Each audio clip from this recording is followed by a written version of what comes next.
ꯑꯍꯥꯟꯕꯃꯛꯇꯗ ꯁꯂꯥꯏ story ꯆꯦꯅꯦꯜꯒꯤ ꯃꯍꯨꯠ ꯁꯤꯟꯖꯗꯨꯅ ꯄꯥꯟꯊꯣꯏ ꯃꯉꯥꯡꯅ ꯃꯌꯥꯝꯕꯨ ꯇꯔꯥꯝꯅ ꯑꯣꯛꯆꯕꯒ ꯂꯣꯏꯅꯅ ꯏꯀꯣꯛꯅꯨꯅ ꯈꯨꯔꯨꯝꯖꯔꯤ꯫ ꯉꯁꯤꯁꯨ ꯃꯍꯧꯁꯥꯒꯨꯝꯅ ꯃꯌꯥꯝꯒꯤꯗꯃꯛꯇ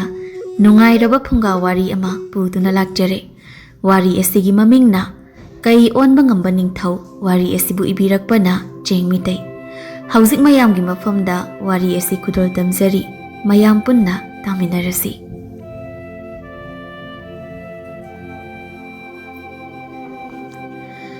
ꯅꯣꯡꯃ ꯅꯨꯃꯤꯗꯥꯡ ꯑꯊꯦꯡꯕ ꯑꯃꯗ ꯌꯧꯅꯥꯄꯨꯡ ꯀꯧꯕ ꯈꯨꯡꯒꯪ ꯑꯃꯗ ꯃꯁꯥꯗ ꯂꯤꯔꯨꯡ ꯇꯦꯟꯅ ꯄꯥꯜꯂꯗꯨꯅ ꯁꯣꯛꯂꯕ ꯆꯥꯎꯔꯕ ꯀꯩ ꯑꯃ ꯈꯨꯡꯒꯪ ꯑꯗꯨꯒꯤ ꯂꯥꯏꯔꯕ ꯏꯃꯨꯡ ꯑꯃꯒꯤ ꯌꯨꯝꯗ ꯆꯪꯂꯛꯇꯨꯅ ꯀꯩ ꯑꯗꯨꯅ ꯌꯨꯝ ꯑꯗꯨꯒꯤ ꯊꯣꯡ ꯑꯗꯨꯗ ꯈꯣꯠꯂꯝꯃꯤ꯫ ꯑꯅꯤ ꯑꯍꯨꯝꯂꯛ ꯁꯨꯝ ꯈꯣꯠꯂꯛꯄꯗꯨꯗ ꯌꯨꯝ ꯑꯗꯨꯒꯤ ꯅꯣꯡꯌꯥꯏꯅ ꯌꯥꯝ ꯀꯤꯅ ꯃꯥꯒꯤ ꯅꯨꯄꯤ ꯁꯈꯤꯇꯣꯝꯕꯤꯗ "ꯁꯈꯤꯇꯣꯝꯕꯤ, ꯁꯈꯤꯇꯣꯝꯕꯤ, ꯀꯩ ꯍꯥꯏꯒꯦ ꯃꯣꯏ ꯃꯄꯥ? ꯅꯪ ꯀꯔꯤꯃꯠꯇ ꯇꯥꯗ꯭ꯔꯣ? ꯑꯍꯤꯡꯁꯤꯗ ꯀꯔꯤ ꯑꯃꯨꯛ ꯇꯥꯎ ꯍꯥꯏꯔꯤꯕꯅꯣ ꯃꯣꯏ ꯃꯄꯥ? ꯏꯆꯥꯅꯒ ꯃꯁꯥ ꯉꯝꯗꯕꯅꯦ, ꯃꯣꯏ ꯃꯄꯥ ꯐꯔꯛꯇꯣ ꯑꯃꯨꯛ ꯇꯧꯔꯛꯀꯅꯨꯀꯣ." "ꯑꯩꯒꯤꯁꯦ ꯐꯔꯛ ꯅꯠꯇꯦꯅꯦ ꯁꯈꯤꯇꯣꯝꯕꯤ, ꯃꯄꯥꯟꯗ ꯇꯝꯅꯔꯤꯕ ꯃꯈꯣꯜ ꯑꯁꯤꯕꯨ ꯍꯥꯏꯕꯅꯤꯅꯦ, ꯊꯣꯡꯗꯅꯦ ꯈꯣꯔꯣꯛ ꯈꯣꯔꯣꯛ ꯈꯣꯠꯂꯒ ꯇꯝꯅꯔꯤꯁꯤ꯫ ꯇꯜꯂꯤꯗ ꯃꯣꯏ ꯃꯄꯥꯁꯦ ꯑꯩꯗꯤ, ꯌꯨꯝꯁꯤꯒꯤ ꯃꯄꯥ ꯑꯃ ꯑꯣꯏꯔꯒ ꯑꯣꯟꯊꯣꯛꯅꯁꯨ ꯀꯤꯃꯟ ꯂꯥꯛꯃꯟꯈ꯭ꯔꯦ꯫ ꯃꯣꯏ ꯃꯄꯥ ꯅꯍꯥꯛ ꯉꯥꯡꯅꯕꯗ ꯏꯆꯥ ꯅꯤꯡꯊꯦꯝꯁꯨ ꯍꯧꯔꯦꯕꯁꯦ꯫ ꯏꯃꯥꯒꯤ ꯅꯤꯡꯊꯦꯝ, ꯁꯦ ꯇꯨꯝꯃꯨꯁꯦ, ꯏꯃꯥ ꯁꯨꯝꯒꯦꯀꯣ, ꯇꯨꯝꯃ ꯇꯨꯝꯃ ꯇꯨꯝ꯫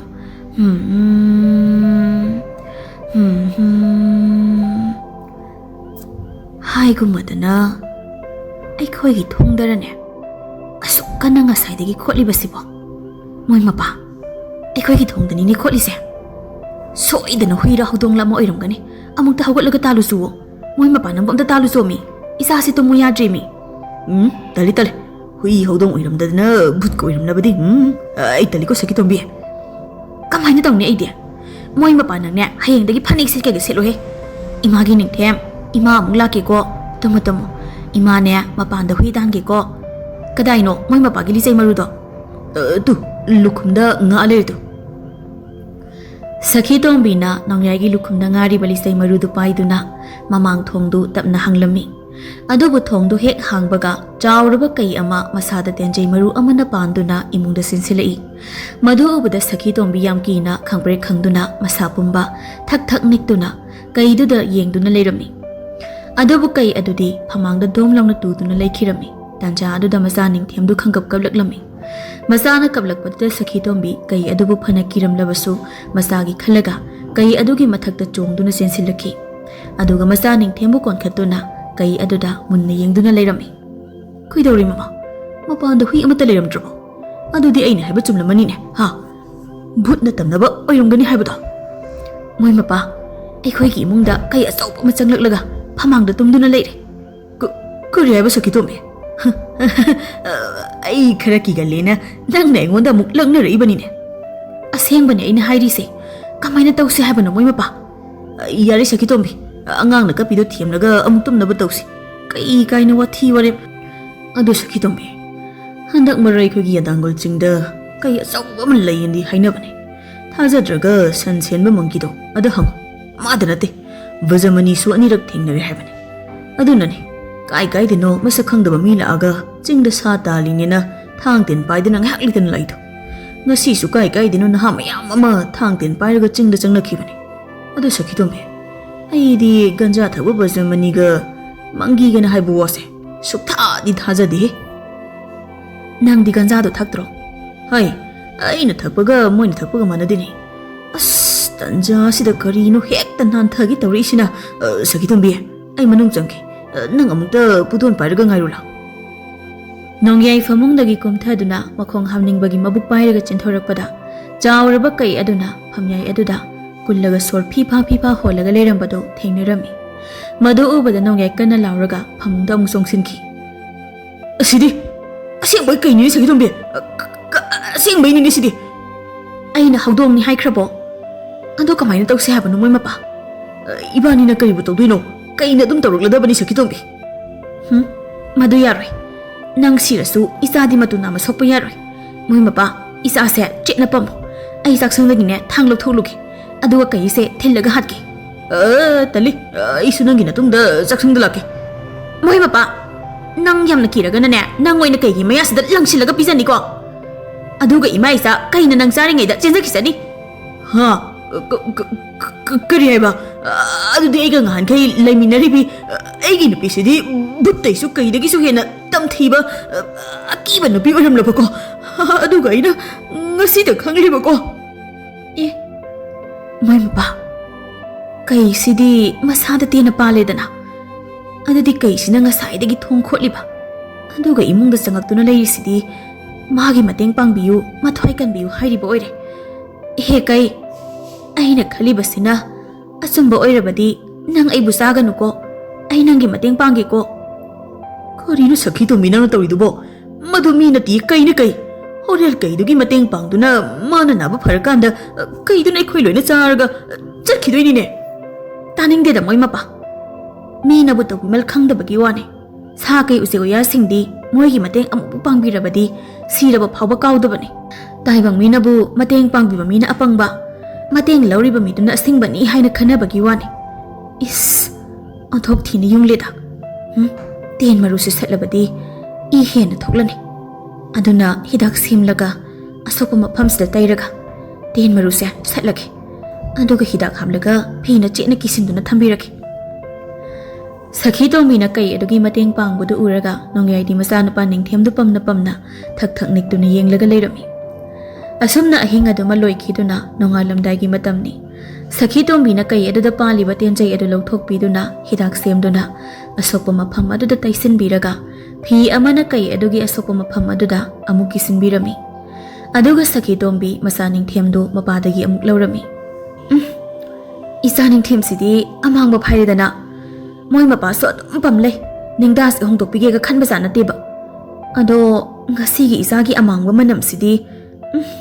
ꯑꯉꯥꯡꯒꯤ ꯃꯥꯟꯗꯦꯍꯦ ꯑꯣꯟꯊꯣꯛꯅ ꯅꯝꯊꯤꯈ꯭ꯔꯦ ꯁꯈꯤ ꯇꯣꯝꯕꯤ ꯃꯅꯝꯗꯣ ꯏꯆꯥ ꯅꯤꯡꯊꯦꯝꯗꯩ ꯅꯠꯇꯦ ꯑꯩꯉꯣꯟꯗꯒꯤꯅꯦ ꯑꯁ ꯑꯣꯟꯊꯣꯛꯅ ꯍꯩꯅꯗꯦꯍꯦ ꯑꯩꯅ ꯈꯜꯂꯦꯕ ꯑꯗꯣ ꯃꯣꯏ ꯃꯄꯥꯁꯨ ꯑꯗꯨꯝ ꯂꯦꯞ ꯂꯩꯌꯦ ꯃꯅꯤꯡꯗ ꯌꯥꯝ ꯊꯨꯅ ꯑꯝꯇ ꯊꯣꯛꯄꯤꯈ꯭ꯔꯣ ꯆꯠꯂꯣ ꯍꯣꯏꯍꯦ ꯑꯩꯅ ꯍꯦꯟꯅ ꯍꯩꯅꯗꯦ ꯑꯗꯨ ꯁꯈꯤ ꯇꯣꯝꯕꯤ ꯀꯩꯁꯤꯕꯨ ꯑꯩꯉꯣꯟꯗ ꯀꯩꯝꯇ ꯇꯧꯔꯣꯏꯀꯣ ꯃꯣꯏ ꯃꯄꯥꯒꯤ ꯃꯅꯝꯁꯤꯗꯗꯤꯅꯦ ꯀꯩꯗꯤ ꯂꯥꯏꯗꯅ ꯊꯋꯥꯏ ꯂꯧꯕ ꯂꯥꯏ ꯂꯥꯛꯂ ꯐꯥꯎꯕ ꯊꯋꯥꯏ ꯂꯧꯗꯅ ꯑꯗꯨꯝ ꯍꯟꯈ꯭ꯔꯅꯤ ꯀꯩꯅꯣ ꯍꯥꯏꯁꯤꯕꯣ ꯅꯠꯇꯦ ꯀꯌꯥꯝ ꯅꯝꯊꯤꯔꯒꯦ ꯍꯦꯋꯥꯅꯦ ꯑꯁ ꯆꯠꯂꯣꯍꯦ ꯑꯗꯨꯝ ꯉꯥꯡꯂꯦ ꯅꯣꯡꯌꯥꯏ ꯌꯥꯝ ꯀꯤꯅ ꯀꯤꯅ ꯃꯈꯣꯡ ꯑꯅꯤꯗꯨ ꯆꯞꯁꯤꯟꯅꯔꯒ ꯃꯅꯤꯡ ꯊꯣꯡꯂꯣꯝꯗ ꯊꯣꯛꯈꯤ ꯅꯣꯡꯌꯥꯏꯅ ꯃꯅꯤꯡꯗ ꯊꯣꯛꯈꯤꯕꯒ ꯅꯣꯡꯉꯥꯟꯕ ꯃꯄꯥ ꯆꯥꯟꯅꯗꯨꯅ ꯉꯁꯥꯏꯒꯤ ꯁꯣꯛꯇꯨꯅ ꯂꯩꯔꯝꯕ ꯆꯥꯎꯔꯕ ꯀꯩ ꯑꯗꯨ ꯇꯞꯅ ꯇꯞꯅ ꯃꯤ ꯑꯃꯒꯤ ꯁꯛꯇꯝꯗ ꯑꯣꯜꯂꯛꯂꯝꯃꯤ ꯃꯗꯨ ꯎꯕꯗ ꯁꯈꯤ ꯇꯣꯝꯕꯤ ꯃꯆꯥ ꯅꯤꯡꯊꯦꯝꯕꯨ ꯆꯦꯠꯅ ꯀꯣꯟꯗꯨꯅ ꯂꯩꯔꯝꯃꯤ ꯌꯥꯝ ꯀꯤꯅ ꯃꯁꯥ ꯄꯨꯝꯕ ꯊꯛ ꯊꯛ ꯅꯤꯛꯇꯨꯅ ꯂꯩꯔꯝꯃꯤ ꯑꯗꯨꯕꯨ ꯀꯩ ꯑꯗꯨꯅ ꯃꯤ ꯑꯃꯒꯤ ꯁꯛꯇꯝ ꯑꯣꯟꯕ ꯂꯣꯏꯔꯕ ꯃꯇꯨꯡꯗ ꯁꯈꯤ ꯇꯣꯝꯕꯤꯗ ꯏꯆꯥꯒꯤ ꯉꯁꯤꯒꯤ ꯂꯃꯟ ꯑꯁꯦ ꯅꯄꯥ ꯑꯩꯅ ꯄꯨꯟꯁꯤꯗ ꯀꯧꯔꯣꯏꯀꯣ ꯃꯇꯥꯡ ꯃꯇꯝ ꯆꯥꯕꯗ ꯑꯩꯅ ꯏꯆꯥꯒꯤ ꯂꯃꯟ ꯁꯣꯏꯗꯅ ꯁꯤꯡꯒꯅꯤꯀꯣ ꯑꯗꯨꯗꯤ ꯏꯄꯥ ꯑꯃꯨꯛ ꯆꯠꯂꯒꯦꯀꯣ ꯏꯄꯥ ꯑꯃꯨꯛꯇ ꯉꯥꯏꯕꯤꯈꯣ ꯏꯄꯥꯒꯤ ꯑꯁꯣꯛꯄꯗꯣ ꯑꯣꯏꯁꯤꯟꯗ꯭ꯔꯤꯕ ꯐꯥꯎꯕꯗꯤ ꯅꯆꯥꯒꯤ ꯌꯨꯝꯁꯤꯗ ꯃꯇꯝ ꯈꯔ ꯂꯩꯕꯤꯈꯣ ꯅꯠꯇ꯭ꯔꯕꯗꯤ ꯏꯄꯥꯒꯤ ꯑꯁꯣꯛꯄꯗꯣ ꯑꯣꯏꯁꯤꯟꯕ ꯉꯝꯗꯅ ꯍꯦꯟꯅ ꯈꯨꯗꯣꯡꯊꯤꯕ ꯊꯣꯛꯂꯛꯄ ꯌꯥꯏ ꯑꯗꯣ ꯏꯄꯥ ꯉꯁꯤꯒꯤ ꯊꯧꯗꯣꯛꯁꯤꯕꯨ ꯅꯆꯥꯗꯤ ꯋꯥꯈꯜ ꯑꯃ ꯏꯇꯥ ꯇꯥꯕ ꯉꯝꯗ꯭ꯔꯦ ꯃꯪꯂ ꯇꯥꯏꯕꯪꯂ ꯍꯥꯏꯕꯗꯨꯃꯁꯨ ꯈꯪꯗ꯭ꯔꯦ ꯑꯗꯨꯅ ꯏꯄꯥꯅ ꯃꯌꯦꯛ ꯁꯦꯡꯅ ꯑꯃꯨꯛꯇ ꯍꯥꯏꯕꯤꯌꯨꯕ ꯃꯪ ꯅꯠꯇꯦ ꯇꯥꯏꯕꯪꯅꯤ ꯏꯆꯥꯅꯨꯄꯤ ꯑꯗꯨꯕꯨ ꯃꯁꯤꯒꯤ ꯃꯇꯥꯡꯗ ꯃꯤꯑꯣꯏ ꯀꯅꯥ ꯑꯃꯠꯇꯗ ꯍꯥꯏꯒꯅꯨ ꯃꯪꯂꯥꯟ ꯑꯃꯅꯤ ꯈꯟꯅ ꯇꯨꯃꯤꯟꯅ ꯂꯩꯌꯨꯀꯣ ꯑꯗꯨꯒ ꯏꯄꯥꯁꯦ ꯂꯩꯕꯥꯛ ꯑꯁꯤꯒꯤ ꯑꯀꯣꯏꯕꯗ ꯂꯩꯔꯤꯕ ꯑꯩꯈꯣꯏꯒꯤ ꯆꯤꯡꯂꯣꯟ ꯃꯥꯄꯟ ꯑꯁꯤꯕꯨ ꯌꯦꯛꯅꯕꯁꯤꯡꯗꯒꯤ ꯉꯥꯛ ꯁꯦꯜꯂꯤꯕ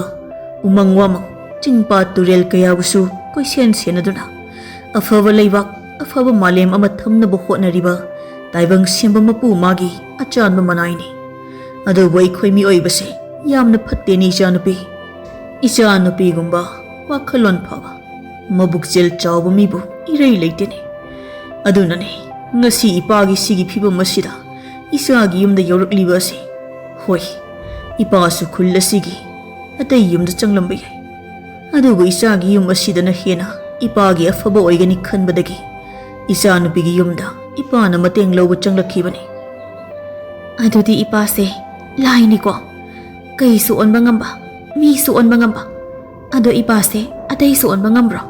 ꯅꯠꯇꯦ ꯅꯠꯇꯦ ꯏꯄꯥ ꯂꯥꯏ ꯅꯠꯇꯦꯀꯣ ꯑꯗꯣ ꯏꯆꯥꯅꯨꯄꯤ ꯑꯩ ꯃꯐꯝ ꯑꯁꯤꯗꯒꯤ ꯆꯠꯇꯕ ꯌꯥꯗ꯭ꯔꯦ ꯆꯠꯂꯒꯦꯀꯣ ꯇꯥꯟꯖꯥ ꯑꯗꯨꯗ ꯅꯣꯡꯌꯥꯏꯁꯨ ꯃꯅꯤꯡꯊꯣꯡꯂꯣꯝꯗꯒꯤ ꯆꯪꯂꯛꯏ ꯑꯗꯨꯒ ꯃꯄꯥꯟꯗꯁꯨ ꯊꯥꯡꯇꯦꯟ ꯄꯥꯏꯕ ꯅꯍꯥ ꯈꯔ ꯂꯥꯡꯕꯒꯤ ꯃꯈꯣꯜꯁꯨ ꯇꯥꯔꯝꯃꯤ ꯃꯗꯨ ꯇꯥꯕꯗ ꯀꯩ ꯑꯣꯟꯕ ꯑꯍꯜ ꯑꯗꯨꯅ "ꯏꯆꯥꯅꯨꯄꯤ ꯑꯩ ꯆꯠꯅꯕ ꯇꯧꯔꯒꯦ ꯑꯗꯨꯒꯅꯦ ꯏꯄꯥꯅ ꯍꯧꯖꯤꯛ ꯍꯥꯏꯔꯝꯕ ꯋꯥꯁꯤꯡ ꯑꯗꯣ ꯅꯍꯥꯛ ꯀꯥꯎꯒꯅꯨꯀꯣ ꯃꯪꯂꯥꯟ ꯑꯃꯒꯨꯝꯅ ꯀꯅꯥ ꯑꯃꯠꯇꯗ ꯍꯥꯏꯗꯣꯛꯇꯅ ꯇꯨꯃꯤꯟꯅ ꯂꯩꯌꯨꯀꯣ ꯏꯄꯥ ꯆꯠꯂꯦ." ꯅꯣꯡꯌꯥꯏ ꯁꯈꯤꯇꯣꯝꯕꯤꯗ ꯃꯨꯟꯅ ꯌꯦꯡꯂꯒ "ꯁꯈꯤꯇꯣꯝꯕꯤ ꯍꯧꯖꯤꯛꯀꯤ ꯑꯍꯜꯗꯨ ꯀꯅꯥꯅꯣ ꯑꯗꯨꯒ ꯑꯁꯣꯛꯄ ꯀꯩ ꯑꯗꯨꯅ ꯀꯗꯥꯏꯗ ꯆꯠꯈ꯭ꯔꯕ?" "ꯑꯣ ꯑꯍꯜ ꯑꯗꯣ ꯀꯩ ꯑꯣꯜꯂꯒ ꯆꯠꯈ꯭ꯔꯦ." "ꯀꯔꯤꯅꯣ ꯃꯥꯅ ꯉꯥꯡꯉꯤꯁꯤꯅ ꯑꯩꯅ ꯍꯥꯏꯕꯗꯤ ꯍꯧꯖꯤꯛꯀꯤ ꯑꯍꯜꯗꯣ ꯀꯅꯥꯅꯣ ꯀꯩꯗꯨꯅ ꯀꯗꯥꯏꯗ ꯆꯠꯈ꯭ꯔꯒꯦ ꯍꯥꯏꯕꯅꯤꯅꯦ." "ꯑꯣ ꯍꯧꯖꯤꯛꯀꯤ ꯑꯍꯜ ꯑꯗꯣ ꯀꯩꯗꯨꯒꯤ ꯃꯄꯨ ꯑꯣꯏꯔꯝꯃꯦ ꯑꯗꯨꯅ ꯀꯩꯗꯣ ꯃꯄꯨꯅ ꯑꯃꯨꯛ ꯄꯨꯔ ꯆꯠꯈ꯭ꯔꯦ." "ꯀꯔꯤꯅꯣ ꯍꯥꯏꯁꯤꯕꯣ ꯑꯩꯅ ꯍꯧꯗꯣꯡ ꯂꯣꯏꯕ ꯐꯥꯎꯕ ꯈꯣꯠꯂꯛꯀꯅꯤꯅ ꯀꯤꯗꯅ ꯂꯣꯏꯗꯦ ꯑꯗꯨꯒ ꯍꯅꯨꯕ ꯃꯥꯅ ꯑꯗꯨꯛ ꯌꯥꯝꯅ ꯆꯥꯎꯈ꯭ꯔꯕ ꯇꯝꯊꯤꯈ꯭ꯔꯕ ꯀꯩ ꯑꯗꯨꯕꯨ ꯂꯣꯏꯅꯦ ꯂꯣꯏꯔꯤꯁꯤꯕꯨ ꯀꯩ ꯑꯗꯨꯅꯅꯦ ꯆꯔꯥ ꯋꯥꯅꯤꯡꯉꯛꯄ ꯃꯇꯝꯗ ꯃꯥꯏꯅ ꯑꯍꯜ ꯑꯗꯨ ꯆꯥꯊꯣꯛꯆꯈꯤꯖꯅꯤ." "ꯑꯗꯨ ꯁꯈꯤꯇꯣꯝꯕꯤ ꯉꯁꯤꯗꯤ ꯆꯥꯛ ꯈꯔ ꯉꯟꯁꯤ ꯑꯩ ꯊꯕꯛ ꯉꯟꯅ ꯆꯠꯂꯒ ꯉꯟꯅ ꯂꯣꯏꯁꯤꯜꯂꯝꯂꯒꯅꯦ ꯌꯨꯝꯗ ꯍꯜꯂꯛꯅꯕ ꯀꯅꯥꯅꯣ ꯃꯄꯥꯟꯗ ꯑꯃꯨꯛ ꯂꯥꯡꯉꯤꯁꯤꯅ?" "ꯍꯣꯏ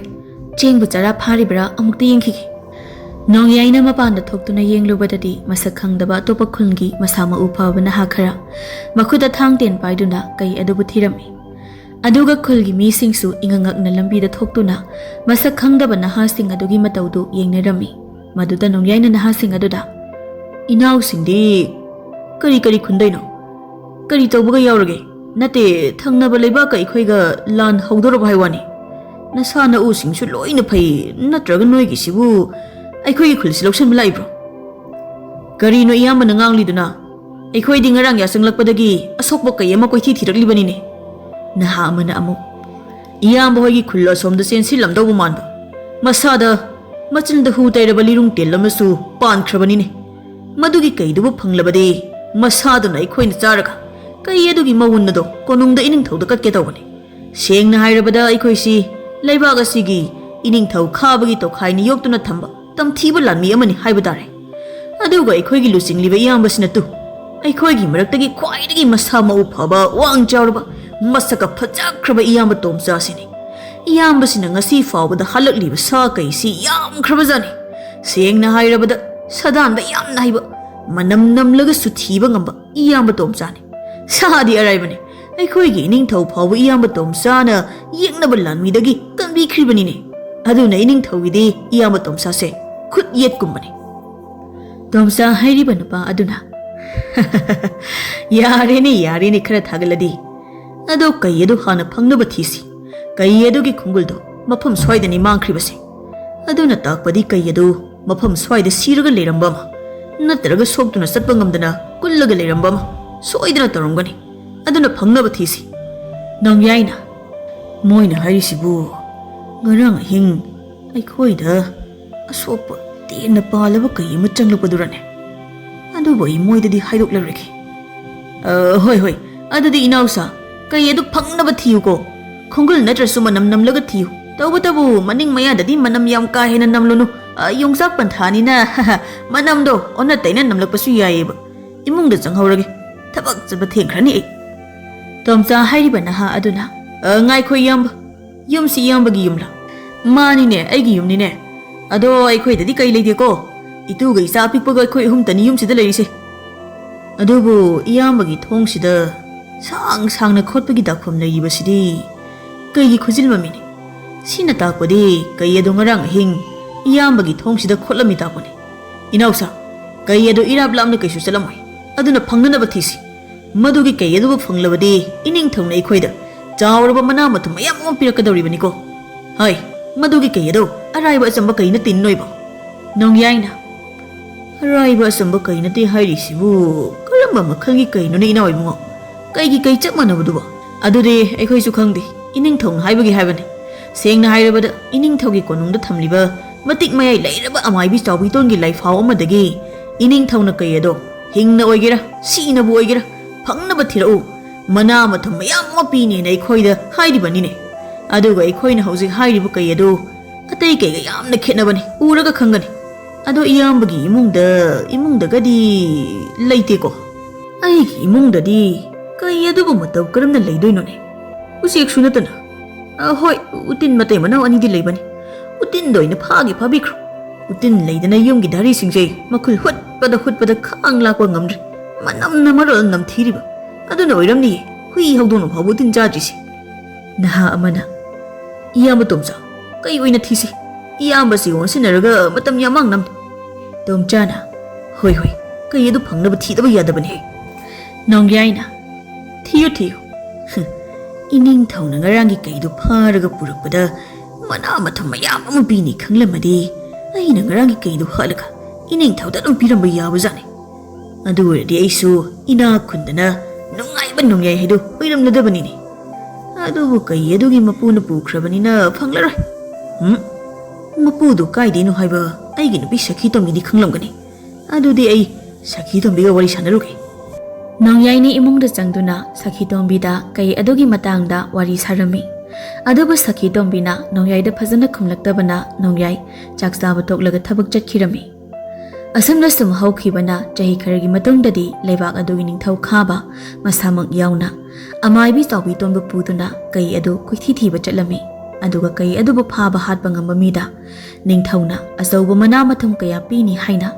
leibak sinba thungna lauthokibana leibak adugi nupa naha ayamba makhuta thang ten paiduna kai adubu koithi thirami kai adu phangnaba thibada maraibak thiraba sa kai mayam amasu sadanba singi makhutta mathoi manghalami somdana nongyai amadi magi loinabi sakhi tombidi nongaiba kari no masak khangdana machanupa ningthemgi piklingaidagi loinaduna laklaba anaba adugi wakhalda angawbi amagumna leirami aduga machanupa ningthemna chahi taraga manga taraga taruk hairaba phawba phamungda masa ison son hiptuna taduna leirami ima ahaw ima sidala ye isabu ima da kari haininge ima ai kayam kuina hingkidoino ai sikhiroidro karino isana ngangi dubo isadi sibe yadiye hingkini chahi chama hene hingkidoine ima aini hingliba mahinga sibu hingba kauribro sumaina chahi chama hene hingadaba punsi oirabadi sikhibana saruk lising hena phaye ai sirabadi ima asupa abasu wararoi kaplaroi nongaina lehauragani aduga isu waba pharani ado ima mathang mapokdadi nacha aise nada yektaba akanba nacha oina amuhana ima paabagi macha napa oina poksagi ko aduga ima paababu nacha na yamna nungsijage ima paababu awaba karino khangandana nacha na nungaina thamjage ko ningthemgi wa adu taraga mama sakhi tombi tumina mapi taithokduna kapchai mamana tumina kaplibadu ningthemna nungaitraduna ima nang kaplabro kapkanu nacha kashu tawroye ima aina ba pharadabane aina na ba pharakanda nacha ningthemse akanba nacha ama oidoine ima nang kapkanu ado ima paabudi karaide chakhrage paaba kawro ai hagatke aibu mangolda amukta puthokpiyo sakhi tombina mapi taithokduna napala kaniye ado isabu kari hinjang chaninge isana chaningbada ima hauna thongbidoini imana nachana chaningba henjangda pisai ngasidi imana chaningba henjang oina thongo nacha hauna charage ima mapandagi mapan nongyaina amaibi ama puduna changli sakhi tombi isa ningthemudum libro ima maibi somdekta changbiyo karomdano somdara karai isa masangamde hairibadubo nangna mama raibema hoi ima maibi moi mapa somda amukta lakpiyuba khura maibadi kaidawre haige aduga sina karamba amaibino sakhi tombi nasagi anabasi yengbiyu haibada lakningwa amaibi amatta leitre haida hairagana naba pharoidaba matamsu leitraba nachadubu yengbagi mahutta isana chaningba pijaduna isana namai kharani hinglingai punsisida wakhal nungaina thambinabu hotnabiyu sine aduna isu aphangba yaba amaibisi puraga lakpani sakhi tombina mapi mara cheladuna machaning themgi manakta amuk changki maduda amaibi aduna hai mama mapa noi anibu laun he nongya ipa pakhana ima maibi ai gi sakadorage sakhi tombi su mapi mara cheladuna ima gi ningthem isa kaidaurage ima sida leiye angang se kaisu tawdin he noi ani nei pa pakhage sensi lei dubo ima na kaubadi naza se kaisu tawraroi ma na matam kaya dagi yamna wana anaba khangduna lakpado ngasidagi di loina koktuna naba pharani na haige tawbani ne ha aseng wari ma mai bina hairiba wasibo aseng bani ni aina hairiba se aduga kana kana no angang sibu yengbiu yadaba makai magi matam loire sirani kaina hairiba amai bi singdubo ima mai bina hairiba sina aseng ba chumba oirabadi aigi punsi se ima mai bi gi minai oi soijake aigi sadadi naba phanbiyo ima mai bi hai dini nongai nangbo masidi amai bi aigi thawni aduga idi yamna harauribani nangna ka aigi yumda laktana miyam khul mamangda ima mai bi kaina nasagi anaba yengbinaba kauba lakpirisi natrabadi aigi inakta anaba yengbinaba laitin khoiramnaba kana amatta lakpiba janati aise amai bi sengdabini haitabini na ha adudi ima mai bina isagi maram hausik hairibadubu aina hausik nasagi maramda hairiba singdusu asengbani ne ado ima amuk chalage ayeng man ka lauroi aidi harauribani ainaga ahanba oina noi anigi nasagi anaba yengbaga phangjari-base adudi ima sale ima mai bi adugi mataududa nongyaiga sakhi tombigadu kari haidoino khangdana maya karaga yengduna lehawi adubu miku kharagi oina wakhal nungairamlabasu nongyaiga sakhi tombiganadi amai bi aduna masaning themgi maramda hairamba wasingdu thajaramde aduna amai bi na chakraba matungda nongyaiga sakhi tombigana masaning themgi manakta leiduna masaning thembu question senajarami adubu numidang wairamgi yachangbagi matamni nongsu nuksisu itha thajadana yam kana taraklami aduga ningthemsu masagi anabana waba helaktuna ningthemgi aroiba mikup yauduna taibangpan thadokhirami masana taibangpan thadoktuna chakhibada mapa nongyaiga mama sakhi tombigadu masabu konduna angaubi amagumna hauna kaplami adubu moi anigi mikap mirau kholdu akanba nongduna maram oiraga khul adugi mi amatana tanaramde mikup kharagi matungdadi chahi kharagi mamangda kai onba ngamba ahalladu nong na pumcho chotuna nongyagi yumda changlaklami madu ubada nongyaiga sakhi tombigadu ingangakna ahal aduda yengduna lerami maduda ahal aduna isanapi ngasidi isagi laman singba ipa lakle ipagi laman daw ngasidi khara thengkraba malini ipa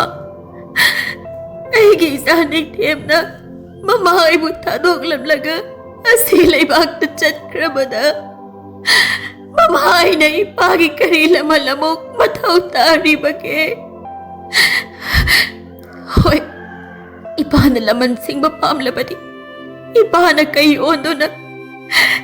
najai bususik na hatpiyo aduga mama isu janik themgi matung induna asile bakta chasakrage aduga ina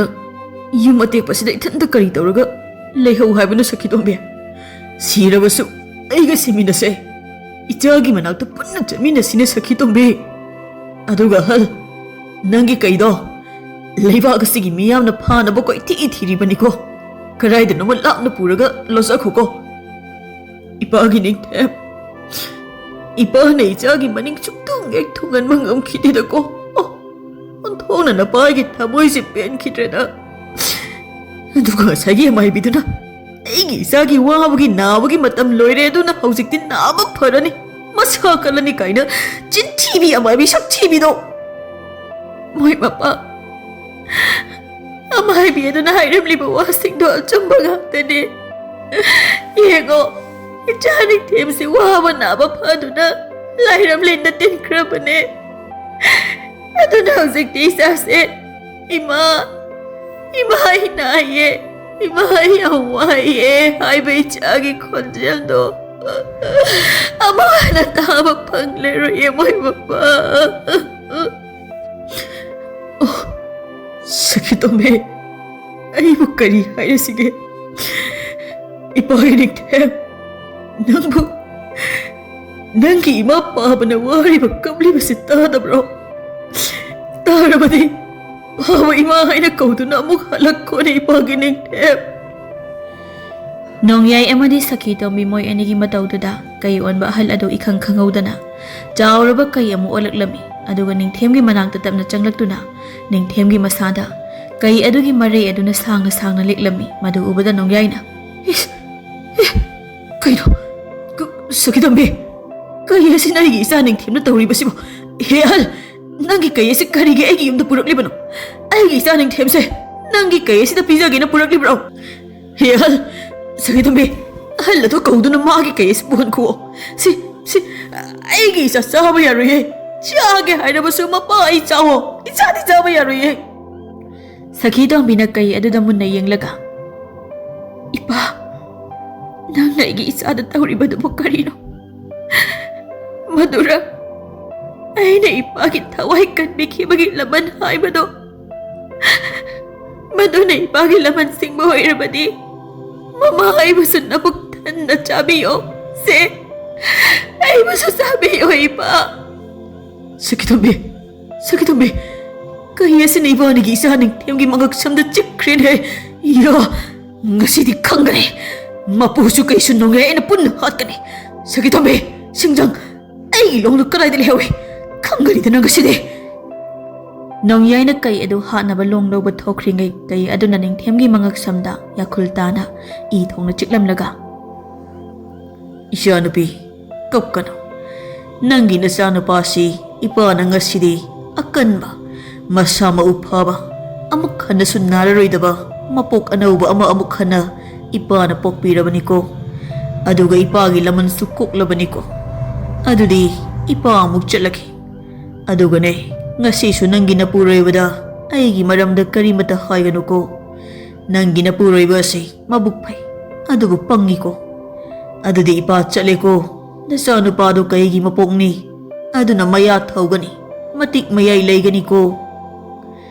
kai aduna chen khibaga nongyai thang suri ama pairaga sensilei hey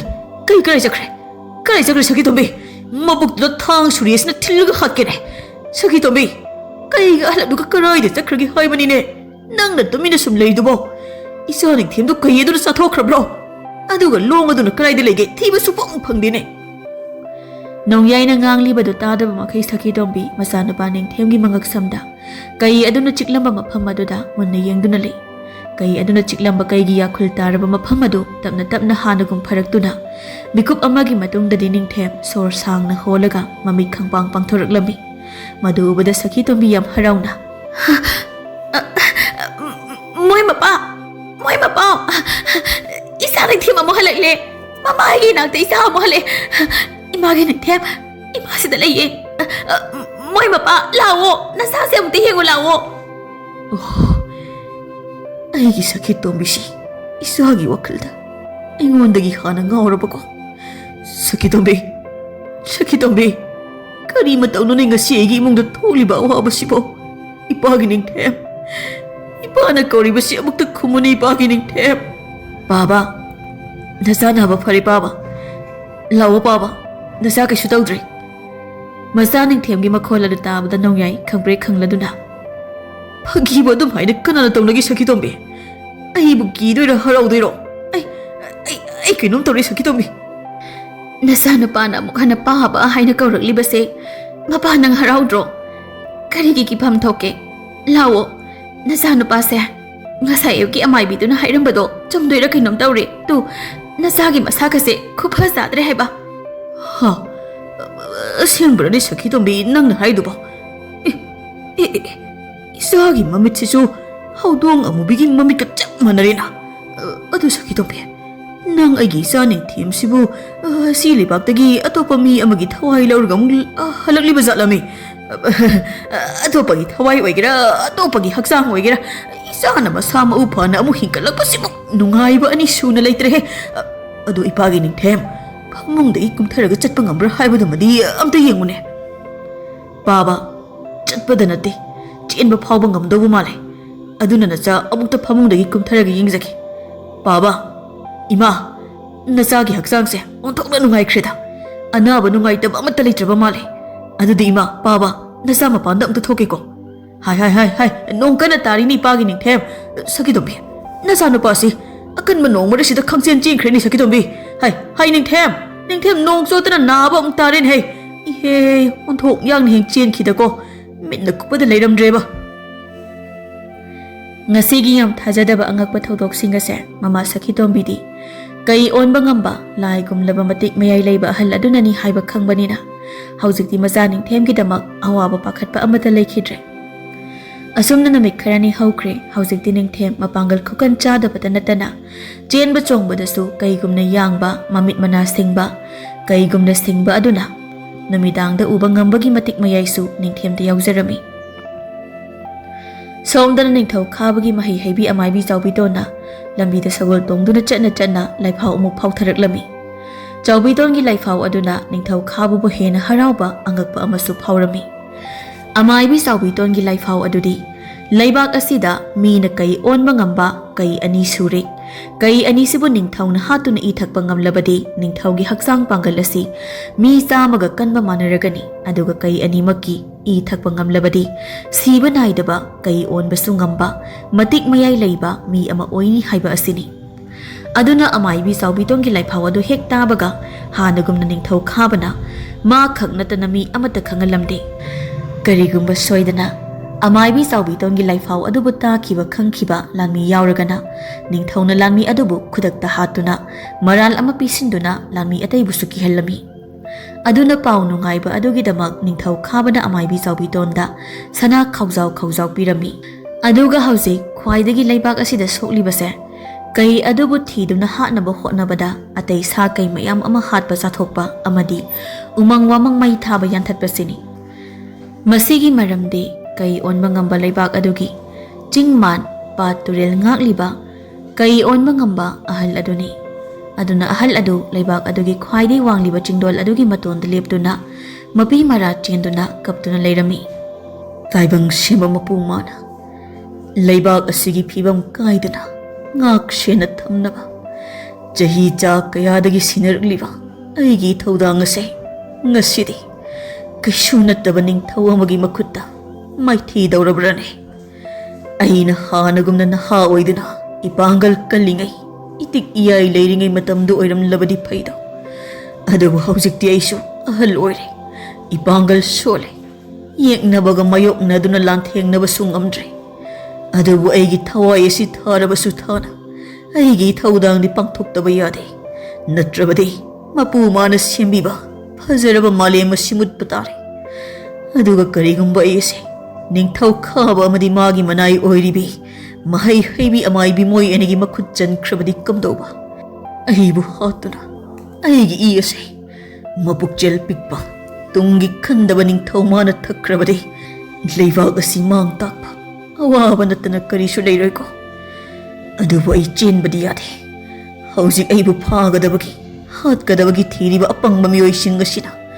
ꯆꯤꯡꯗ ꯎꯃꯪꯗ ꯀꯩꯗ ꯂꯥꯟꯃꯩ ꯊꯥꯗꯨꯅ ꯁꯥ ꯍꯥꯠꯂꯤꯕ ꯁꯥ ꯐꯥꯔꯤꯕꯁꯤꯡꯁꯦ ꯊꯤꯡꯗꯕ ꯌꯥꯗꯦ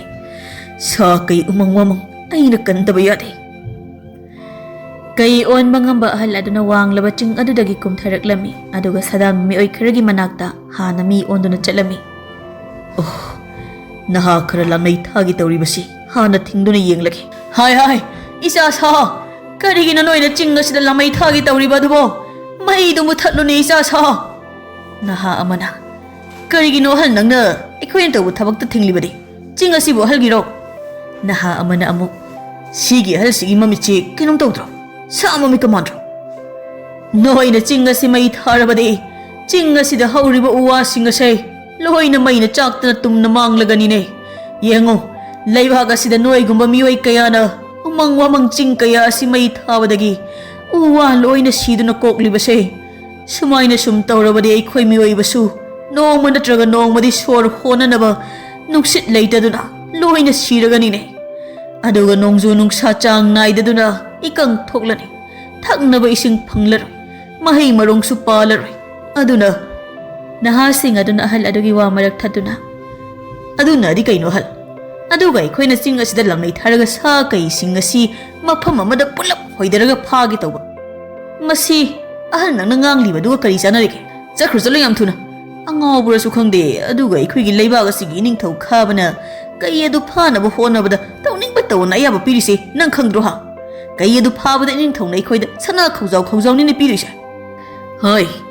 apangba tunggi khandaba masagida khanba ningthau aduna hairaga noina hoi hoi yariba wakhal adubu noi su ningthaugumna apangba wakhal khanba ngamdaba apangban hangaktara nate noi gi napa nama singduna noina tawriba adu phatte haina thingdabra haiwani masigi halsi aikhoi ba apangba kaina haini aduga aikhoi gi ining thaubusu apangba kain he hal nang kanano kaideno aduga chingya asida kaidu laino naha amana amo masigi halase hatolasi noi ahal aina phajana hairingaida yaduna nayum da hankhoko natrabadi noi soiduna khudong thiba nanglagani khudong thiba nangba kaina aikhoi gi mata mahan ba sardana masigi halse pharaga tak phudachani he mase mama mapana warakpa ngamdraba apangma makhoi asidei phajana haiba takpagi mahutta ikhut pen warakpana pharagani adudi warakpa haurage he Karino halsina tawri mo tawside kaino olene bullo halsibo hai thang te phajana paina hoi bunati sidi kai asobani halsina on kribasi kaine aduga ining thawna haiba kai aduni hojiki haladuna olak libase aduga kai aside ai khoi tamna songsilene sine ayo ima chilo thawai hingna ba chilo Kai on bangamba ahal aduna lamhen bana hasing ado tana duna thauraba khujil thauraba maya aduna khotuna chiktuna warak lami adubu kai aduna lamhen bana hasing du hatpadi halamde asumna kai on bangamba ahal aduna mafam da chatuna sadan ba lamhen ba mi oi kayabu sa hatana ba lanmai thadana ba thinglami maduda haiba indaba lamhen ba mi singbuna ahal aduna kai onuna warak lami maduda ahal adusu aso apan kaya yaurami Pau asi ikhang khangaudana leibak sinba thungnasu kai onba ngamba adugi pautaksu aduga haiba indabagi ahakpa cherak singdusu leibak adugi miyam pumba tanaraklami aduna leibak adugi yumthong khuding kai onba ngamba ahal adugi wari ngakta sungairami masida leibak adugi mi anambana kai onba ngamba ahal adugi tunggi afaba pautak singdubu saugatlami adubu ningthau khabadi leibak ki miwa amata laudana kai adubu hataba yade haina lami kaya thaduna kai adu thirami ningthauna aina lotna tumina tawgi khalamba singsi haujikti leibak shinba thungna sawak phangna loina khungnarak kana lei aigi khut yet oiriba akanba haiba inba aigi tongchado magi khongburai singaduga aigi inakta yam thuna yoraknaba pau piko aina moidu makha thangwa mai kai amada kai adu thina ba thabani adubu haujikti aiga moiga loineraga kai adu phabana hena khudong charagani amai bi sawidon nang haujik kai dauri aduda ining thau nana haina leibak asigi haujik oiriba phibam asi yengjarambani ado ining thau nonghaiba paw amana kai onba ngamba hal ado masada asokpa leibana masa yamna sole chenba chongba kaya kanna ngamdre aduna mabu yam laina ining thauna phaba ngamlagani aduga nongai taba pawdi kari lei ining thau leibak asigi khungang khudingda khulgi mifam pangthokna duna misang khomna duna ining thaugi mayokta miyam bumba sum leirakpasini adubu ining thau mapa mama na haiba indaba oktaba nupa na ha kharadi ining thaugi yathang induna kai phana ba yam kanna thiri kari haiba leibak asigi miyam bumba ning thau igi mayokta leira haiba khangani kai ani du ikut mang hatuna kai adugi I hek thakpaga leibak asigi miyam singase ning thau khaba igi akan bacherak soiduna phangangani ado amaibi kai ahal aduna karai delai nahaduna karai delai madumadi nangi mahai aduna haujik phawba haiba khangba ngamde natra hoi ining thau madumadi ai haiba ngamdre maramdi kai ahal adu isam samba kaidi natabanina haujikna mafam amada ngahak leiraga mafam amada yam hai singna lotuna leiri aduga ining thau kai naha adumadi aigi mahaina magi mafam takpadi lairadana masak phawba uba ngamde aduga ining thau kai ahal adumadi aina mit phat launa uisinbada uba phangi mafamdu khangdaba khakta mangaire masi pumba aigi mahai tamba loidringaida ining thauna aibu pharaga konungda purakpagi asoibani aduga aigi ozabuna ining thauna manga kaktuna hatpi khibana aina makha tana mahai makha tamba phangkhidabagi asoibani Yare yare. Haida hairaga adumaini hekta nachin machaduna khumakani. Adubu kai hal adu matau karamna aigi nakta kaugani haibadumadi ai khangle. Tawbatabu aigi lalmi tomsa hani yaurkisan. Ningthau khabana magi aronba lami tomsa lakpaga ningthau masa yauna umang amagi manakta chatlami aduga machi masida lami mayam ama khulai afaba paihanduna lotuna tumina thamlami aduga ningthau khabana umang adubu tomsa da mai thanaba hairami tomsa nangi khungbu singa sisu thang tin paiduna kai phanaba sem salu umang asi mai thabada kai ado umang asi kanma soidana lakani matam madu kai ado na thokhandana namdana phagadabani masigi wakalse aina hana khanglam labadi kai asi ngahana phaduna aina pamli basi phanglam ladabani ko tomsa mai hum pairone umang mai thada ba sem sarone hoi ining thau aigi khongbu sa sem saro hoi ngasi di kai pharadabani hei aduba ning thau aduna kai phana ba thakli ba lang adu kai onwa ngamba hal aduna lapna tumina yengduna leirami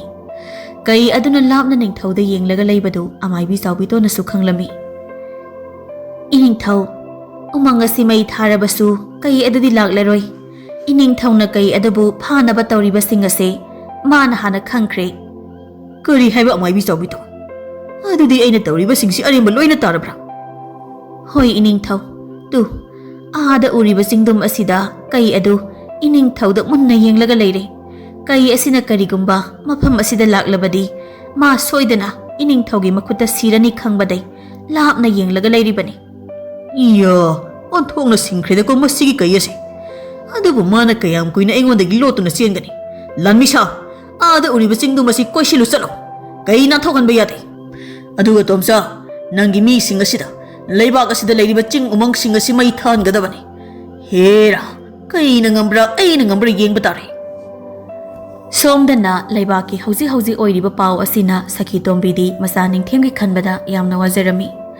aduna sakhi tombina haujikti wari asingba pumbasu mapuroiba nongyaiga masa nupa ningthem ga da liduna khangalami wari singasi taraba matungda nongyaidi masa nupa ningthem gi khanbada hena akiba ama haibadu oirami adudi sakhi tombi isa ningthem si puraga lebak asidagi lapna atopa lebak amada chenkhibadi yaroidabra natrabadi ining thogi lalmi singaduna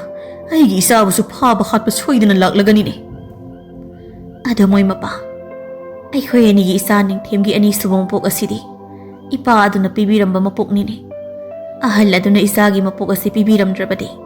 ngasi aikhoi ani gi imangda uriba nungsiraba thawai gi mani oiriba isa ningthem se upa phanglam laroi aduga aikhoi ani su isa gi wakhalda thawai tharamba su yai ni moi mapa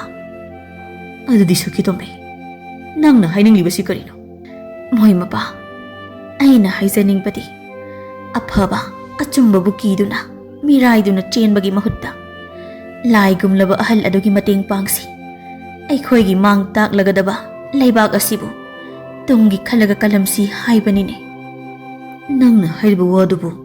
aikhoi na ngamgadrane sakhi tombi adu so aikhoi gi ining thogi yamlaba lanmi singasi gi mayokta karigi ngamdani haujikti leibak miyam pumba ining thogi mayoktani ne leiribase aduna aikhoi leibak miyam lingjel manana konungda thomjinbadabu ining thawna kari tawba ngamgani aduga leibak miyam asidagi lanmi khara adugi khusu khulai aduna kaidodaiba sida nate konungda ining thawgi lanmi oiriba singase aikhoi gi isa isu ngaktani ni moi mapa baba iman hariba singse achumba ngaktani aduga baba nacha ningthem hanagi nacha ningthem da nattine mikup amada lanmi chama hatpa ngamba mikup amada maikai amadagi maikai amada thungna yangda chenba chongba ngamba nacha ningthem ni paba adoi pagi ningthem nang kai onbadi ngambra baba madumadi ai khangjade haujik phawba onbasu yautri oningbasu phawrakte tawbadabu nacha nupa ai hakse haujik angakpa amadi oire haibasi madi khangjai aduna aigi angakpase lemna khak manghanjaroi leibaki tungi mirol gidamak adu aigi mapok ama pokpiramba hal adugi damak kathoklamge haina khale hoi hore ipasu yarage adubu isana kathokpada siraga thawai manglagadi kathokhinuko hoi baba adudi haujik babaga imagana aikhoi gi khullasidagi hogduna ining thawgi mayokta leiba mising khomjinduna khul khul khudingda chatpiyo aduga konungda maikay maridagi thomjinduna ningthaubu waraktuna anauba afaba ningthau ama sinbagi matam ado ohelase aduga na chaina ahal adubu thiduna ahal adugi mateng pangluraki chummi ichana haiba chummi Sakitombi hawulula mi atay ni yaraktrabasu itay inaw hekta konungda thomjilusi ado isabu ahal adu thiba phangadrane hoi ma haujikti nasagi haksangda cheliba ise ahal adugi isu yauribane aduna ahal ado nasana yam laina thiba phangani asumna ningthem mama mapagi makhong sokna khoiramjaduna kai onba ahal adu thiba chatkirami aduga noyaiga Sakitombi gana khulta thoktuna ningthau khabagi mayokta wa ngangduna konungda chatnaba mi khomlami adubu matamasi khara thengkhibana ningthemna ahal adugi khongol liduna ahal adugi manakta lakpa matamdadi kai onba ngamba mapangal solaba asokpa ahal adu ningthau khaba amadi magi khongbu tongchana lang thaktuna pharaba matung makhong makhut punsinduna sagai sarga kai adu konungda puduna chatpadu ningthemna urami kai adu phabagi ningthauna samu mathakta tongduna lami kayana jagoi sabadu ningthemna urami aduna ningthemna ahal adubu ningthaugi makhuttagi kallage haina ningthemna manakta hauba uzaw ama maru yauna phuklami aduga uzaw adu makok mamai onthoknaduna makhutche na pairaga lami sing adu tamna chensilami madu pumba amai bi chawbi to na lapna ubadagi iningthau tu ada Mira hingsabra khangdaba masa kallaba nupa ama uzaw uma pairaga aikhoi tamna sinsilakle masibu lapna thinghau natrabadi aikhoi soidana awafamda taragani ye kari haiba kudaino karomdano ne asidi karino hai kunano sidi hai lan misha masi thingo masibu halu aduga tomsa noi nei ki kai adu sagol hakotuna konung yaunaba yam thunapu aisu konung yaunaba chelage Natraga ibu kaya sig iyasi hausik adum thakla sirane madu su nangaroini hai noibu masi uzaw paiba mi si halun he nathoi hining labade kaya adu thanam laga chenja kho natrabadi ama talem na tharo he amai bi chawbi tona kari matang no sidi mitna kupada mafam asi yoraktuna yam labalan mi singa sibu uzaw asina popop thomdat khrene is loina siba tari dana sidi ningthau khabana amai bi chawbi don nang kari yenglibage haujiti nang na tamsilaba mahi singa du sijinaba yarene kariguma nang na masigi akan manupa si hatpangam labade nang bo igi nupi maharani atombi oina lokshillaga niko kari haiba ai baning thaugi nupi atombi maharani ohengani haiba adadi aigi phattaba mahi singa du sijinaduna akan manupa asi hatlagi he iya ningthemna yamlaba lanmi singa du uzaw aduna tana duna kallaga hatpaduda Lanmi kaya amadi mathwai hingnaba chenakhirami aduga ningthauga tomsagi kangbu adugana kai adu puduna konungda chenkhirami ningthemna lanmi mayam adu hatpa loiduna amaibi chawbitonda mayon silakpadagi amaibi chawbitona magi angakpa mahi ama tawduna amaibi chawbitondu akiba phanglaba hingsabi manba masama uphabi wang chawbi sakta mama olaklami aduga amaibi chawbitonsu chawraba uzaw ama phukduna ningthem tamna chensilaklami Madu ubada ningthemsu ngakpoi lakpoi amaibi chawbiton tamna chensinduna uzaw amam paisinaduna kanthatnarami mikup kharagi matungdadi amaibi chawbitona mahi haibana ningthembu maithiba piba horaklami angang nangnasu amaibi chawbiton aibu hatke khaliba khanglabra haujikti amaibi chawbiton aina kari tawba ngambagi haibado ya masigi angang si aingon nangangdana ga tawin he hey angang aina kibadi malem asida kai on mangamba laigi asanba manai ahal adu khaktani haujik masu ining thawna phaduna pukrai aduna nangumba angang amana aingon da kari tawba ngamdawri banone ngaikho na thoi adu lawdringai da nang kanano mataw karamna adu kanba na panggal adu thuna chenba chongba ngamba matik mayai adu karaidagi mataw karamna phanglibano iya Mamit kuyeng laying si unthok na nung si khidreda mamit kadi kai hanuba aduga bumanay ne ngai ko natraga nang ani suba kai nahadurane oiraga dinang karigi kai ondri aduga karigumba ani suba kai adu oiram labadi aina kamdoba masi hatok hawbana phagani adudi ujaw asina makok asida thomtat laga hatlaghe aduga konungda ining thawgi nupi atomi oiduna nang hai na layurage iya Amaibi Saubitona, Ningtembu Hatlagi Matagumna Songsilakbaga, Ningtemdu Yam Tazadana Ikang Kangaudana, Jaurabakai Angova Ama Olaklami, Aduga Amaibi Saubiton the Songsinduna, Amaibi Saubitongi Mangak Sam the Chiktuna, Amaibi Saubitongi Mangak Tadatlami,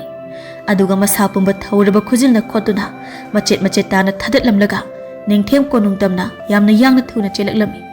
Somdana Ningtau Kabana, Kai Hal Adubo Hatuna, E Taglaki, Aduga,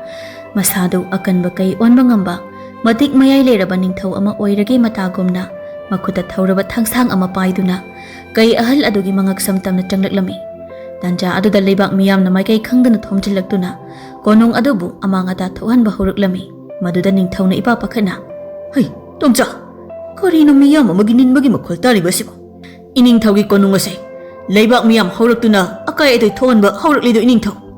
Kari heba. Adadi Konung da Leba Lami Singduda, Laiba Miyam Asibu Hatpagi Eba Pikone, Ay kaya si Hatpam Kangdrene. Ining Taui Konung da Leba Lami Singdi, Loina Chenkreda. Hauzik Leorisi, Ining Tauga Ega, Aigi Kungloi Singani. Ado ining tau, kaya si Lebak Miyam da Pikrasira, Natrabade Koi, Loina Sirani ining tau. Kari Gipidoiba, Kaya Asibu Hatuna Itaklabadi, Ay Hingani. Noi di khangde aduna matamasi manghandana thanglo sina kayesigi mga kaktuna ithaklage ningthau khabana thang adu haikatuna kai ahal adu hatke tawbaga ningthemna chawrba kai angauba onduna karomdagi matau karamna no khangdana chongsilaktuna ningthau khabadu tamthina hatlami